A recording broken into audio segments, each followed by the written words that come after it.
नमस्कार, मैं हूं संजय किशोर। मध्य प्रदेश की टीम इस बार रणजी ट्रॉफी चैंपियन बन चुकी है।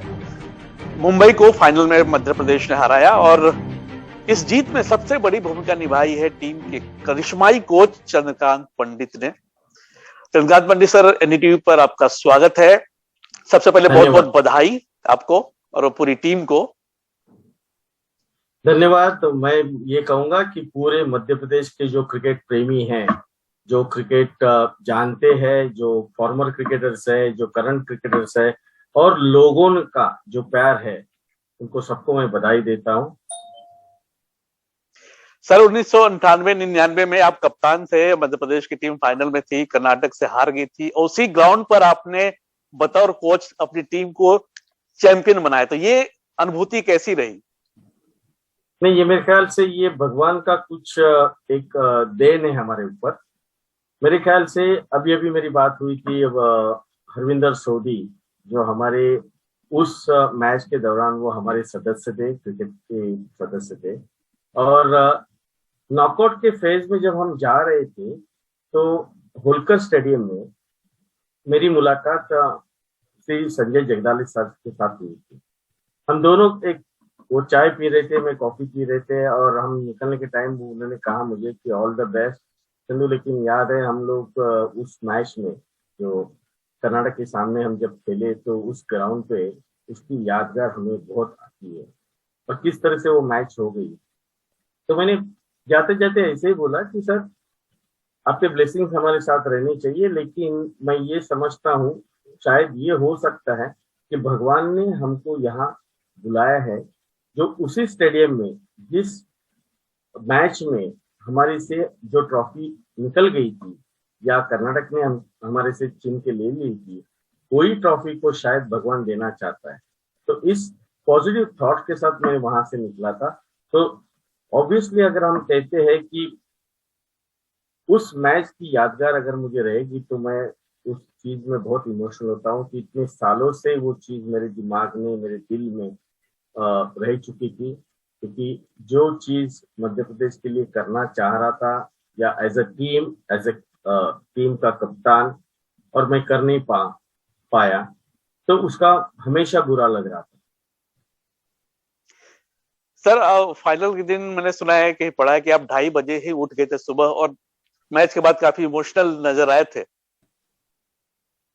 नहीं, ये कैसे था कि उस रात को एक्चुअली अगर मैं कहूंगा तो आदित्य श्रीवास्तव हमारा कप्तान मेरे साथ था, रजत पाटीदार वाइस कैप्टन मेरे साथ थे और बोलर्स की हमारी मीटिंग हुई थी। और उस मीटिंग में हमने बहुत सारी चर्चा की किस तरह से हमारी रणनीति अगले दिन होगी। तो उस मीटिंग के बाद जब आदित्य श्रीवास्तव अपने रूम में चला गया और करीबन 9:45 9:45 में उसने मेरे को एक मिस कॉल दिया था। मैंने जब रिटर्न किया उसको तो मुझे कहा कि सर, थोड़ा मुझे डर लग रहा है कल का। अब वो प्रेशर अगर मेरा कप्तान लेता है तो ऑब्वियसली वो प्रेशर कोच के ऊपर भी आता है, क्योंकि वो जरूरी है हमको कि हमारी टीम को किस तरह से, अगर कप्तान ही अगर प्रेशर में आ गया, और ऑब्वियसली कि वो प्रेशर मैं समझता हूँ, एज अ कप्तान मैं भी हो चुका हूँ, लेकिन मैच जीतने का जो प्रेशर होता है उस टाइम, तो मैंने यही कहा, एक सिंपल सी चीज कही कि Aditya, you don't worry about that, we will try and do our best और मैं साथ में हूँ तुम्हारे।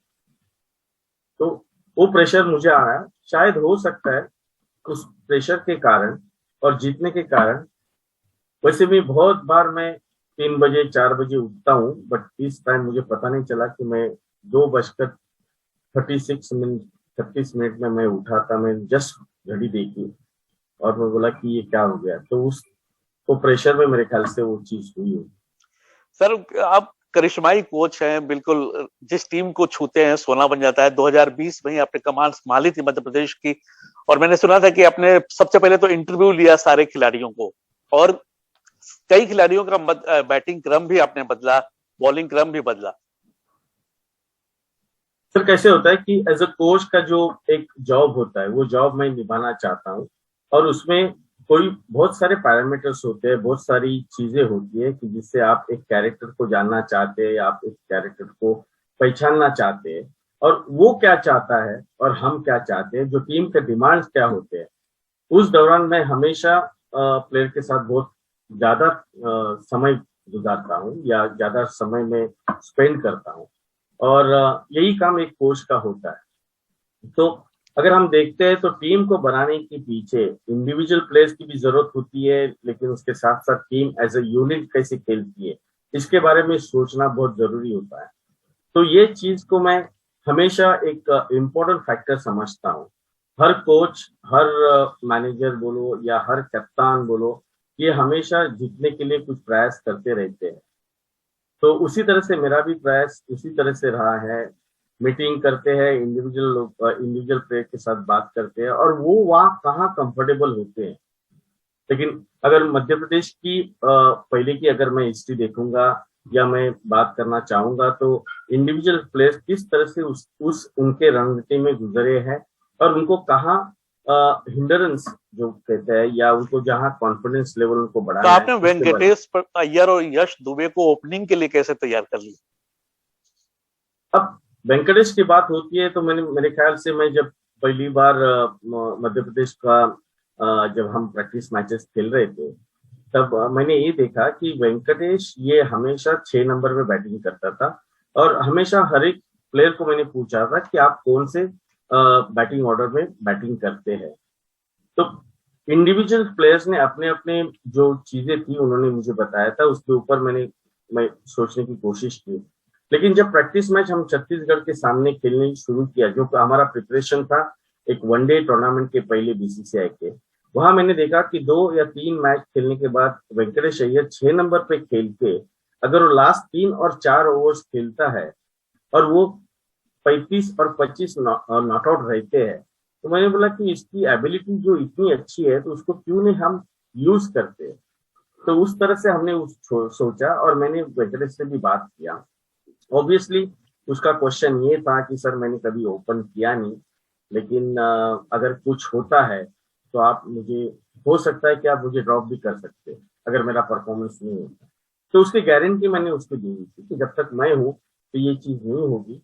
अगर आप कंफर्टेबल नहीं हो, अगर नहीं होता होगा तो हम वापस 6 नंबर पे आएंगे, but you have that ability, यानी आप उसके लिए आगे जाना चाहिए, and he is accepted that.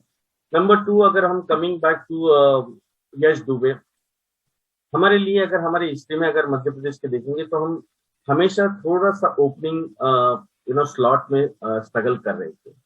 अब हमारे पास एक विकेट कीपर है, हमारे पास कॉम्बिनेशन बनाने के लिए एक विकेट कीपर अगर ओपनिंग बैटिंग करता है तो हमारे लिए जगह बनती है वेंकटेश अय्यर या अक्षत रघुवंशी की, और मैं नहीं चाहता हूँ कि ये दोनों अच्छे बैट्समैन है। अगर वेंकटेश अय्यर अगर हमारे लिए अवेलेबल है तो ऑब्वियसली वो खेल सकता है, लेकिन वेंकटेश अय्यर अगर अवेलेबल नहीं है तो मुझे कोई स्लॉट तैयार करना पड़ेगा जिससे वो अक्षत रघुवंशी इस टीम में शामिल हो सकता है।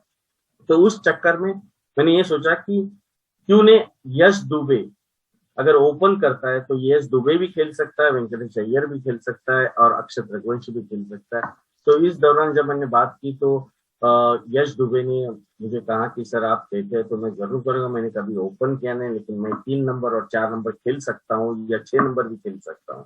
बट वो जो एक होता है कि एक आत्मविश्वास देना, और मेरे ख्याल से more than that confidence level देना कि भाई अगर आप खिलाड़ी भी कुछ बता रहे थे कि आप गैजेट वगैरह का ज्यादा इस्तेमाल नहीं करते, 1-to-1 कम्युनिकेशन में ज्यादा विश्वास रखते हैं, इसलिए शायद खिलाड़ी आपसे आसानी से जुड़ पाते हैं।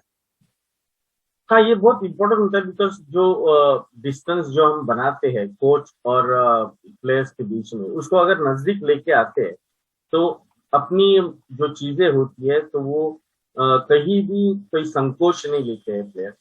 और जो भी संकोच अगर कोच के पास होता है तो वो आमने सामने बात करके होते हैं, जिसे बोलते हैं ना कि sitting against each other, opposite each other, जहाँ हम कम्युनिकेट और अपनी रिएक्शंस आपको पता चलते। तो मेरे ख्याल से मध्य प्रदेश के सभी प्लेयरों ने बहुत अच्छी तरह से मुझे एक्सेप्ट कर लिया, और वो समझ में आ गए उनको कि कम्युनिकेशन करना, बिकॉज आज अगर कोई प्लेयर को अगर कोच एक आत्मविश्वास नहीं देता है तो डेफिनेटली मुश्किल होती है, बिकॉज आज अगर मैंने परफॉर्मेंस नहीं किया तो मैं कहाँ जाऊंगा, इस सोच में अगर वो खेलेगा तो दिक्कत तो जरूर आएगी।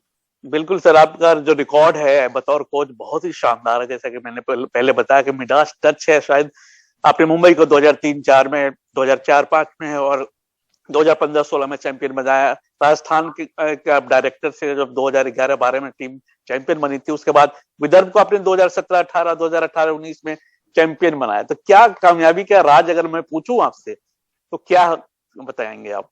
नहीं, ये क्वेश्चन मेरे को बहुत लोगों ने पूछा, पर अभी भी उसका जवाब मैं दे नहीं सकता हूँ, क्योंकि मुझे पता नहीं कि ये क्या होता है।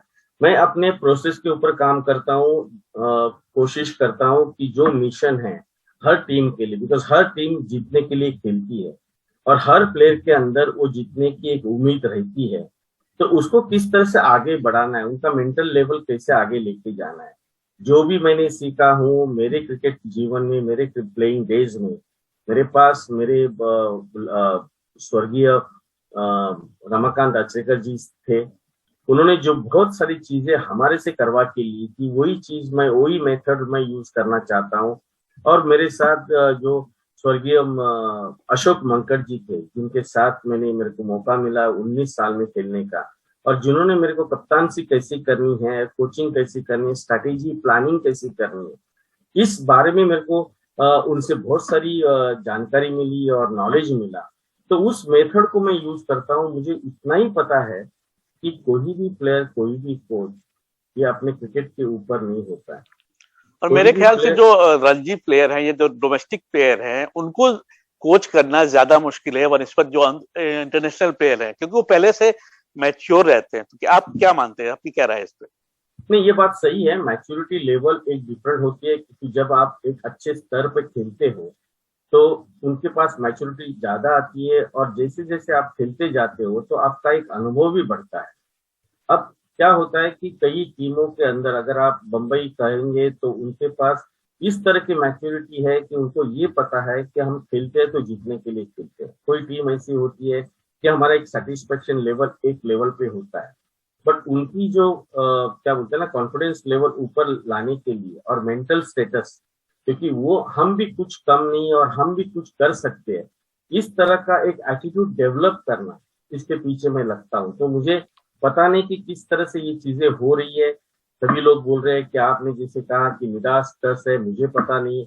ये मैं इतना ही कह सकता हूँ कि भगवान का मेरे ऊपर हाथ है, और शायद जो भी मैं करता हूँ तो उसके लिए मुझे साथ मिलती है। प्लेयर्स ने मेरे को बहुत सारी रिस्पेक्ट दी है, और प्लेयर्स उस चीज को इम्प्लीमेंट करने में कभी भी कतराते नहीं। एक आखिरी सवाल है, क्या आपने कप्तान आदित्य श्रीवास्तव को हनीमून पर भी नहीं जाने दिया था? सॉरी, मैंने सुना नहीं सर, पर क्या? मैंने सुना है कि आपने कप्तान आदित्य श्रीवास्तव को शादी तो करने की इजाजत दी, लेकिन हनीमून पर जाने नहीं दिया। ये बात सही है, मैं झूठ नहीं बोलूंगा, क्योंकि आदित्य ने जब मुझे पूछा कि सर अब हमारे प्रोग्राम्स क्या है, हमारे हमारे कैंप्स की डेट्स क्या है, तो हमारी बात होती, बिकॉज हमारा रिलेशन, मेरा और आदित्य का, और आप कहो हमारे बाकी प्लेयरों का, कि इस तरह से रिस्पेक्ट से बात करते हैं और उनको पता है कि कोई चीज पे सर कॉम्प्रोमाइज नहीं करेंगे। तो जब उसने कहा तो मैंने कहा था कि भाई हमारा प्रिपरेशन हमारे मिशन के लिए चलने वाला है, अगर आप कैप्टन हो, आप कप्तान हो, तो आपको रहना जरूरी है इस चीज के लिए। तो कोशिश करना आपकी शादी के बाद आप कहीं जाओगे नहीं। बहुत बहुत शुक्रिया चंद्रकांत पंडित जी। आपकी जो कामयाबी है, आगे भी इसी तरह टीमों को कामयाब बनाते रहें और खिलाड़ियों का विश्वास जीतते रहें, और भारत की जो टीम है उसके लिए एक से एक प्रतिभाएं सामने देते रहें। बहुत बहुत धन्यवाद सर। थैंक यू, धन्यवाद सर।